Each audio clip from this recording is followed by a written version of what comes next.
കർത്താവായ യേശു മരിച്ച് ഉയർത്തെഴുന്നേറ്റ് അപ്പോൾ കർത്താവിൻ്റെ ശിഷ്യന്മാരെന്താ ചെയ്തത്?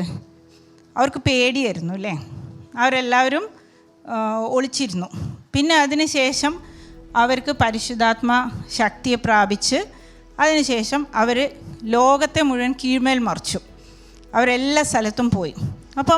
ഇപ്പം നമ്മൾ പത്രോസ് ഒക്കെ പ്രസംഗിച്ചത് നമ്മൾ നോക്കുകയാണെങ്കിൽ എന്താണ് പത്രോസ് മെയിനായിട്ട് അവിടെ സംസാരിച്ചത്?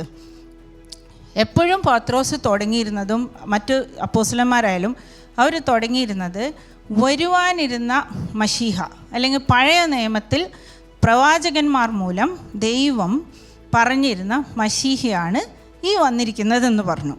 പിന്നെ അതിനുശേഷം യേശുവിലൂടെ നടന്ന അടയാളങ്ങളും അത്ഭുതങ്ങളും എല്ലാം അവർ പറഞ്ഞു. ഇതെല്ലാം കഴിഞ്ഞ് എപ്പോഴും അവർ പറഞ്ഞു നിർത്തിയിരുന്നത് എന്തായിരുന്നു?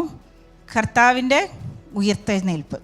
അപ്പോസ്തലപ്രവൃത്തി 2:32 അപ്പോസ്തലപ്രവൃത്തി 3:14 ഒക്കെ വായിച്ചു കഴിഞ്ഞാൽ നമുക്ക് കാണാം, ഈ യേശുവിനെ ദൈവം ഉയർത്തെഴുന്നേൽപ്പിച്ചു, അതിന് ഞങ്ങൾ സാക്ഷികളാകുന്നു. അതേപോലെ 3:14 നമുക്ക് കാണാം, അവനെ ദൈവം മരിച്ചവരിൽ നിന്ന് ഉയർത്തെഴുന്നേൽപ്പിച്ചു. ഇതായിരുന്നു അവരുടെ ആ ഒരു പ്രധാനമായ കേന്ദ്ര ബിന്ദു. ഇത് പറയാതെ അവരൊരിക്കലും ഒരു സുവിശേഷവും പൂർത്തിയാക്കിയിട്ടില്ല.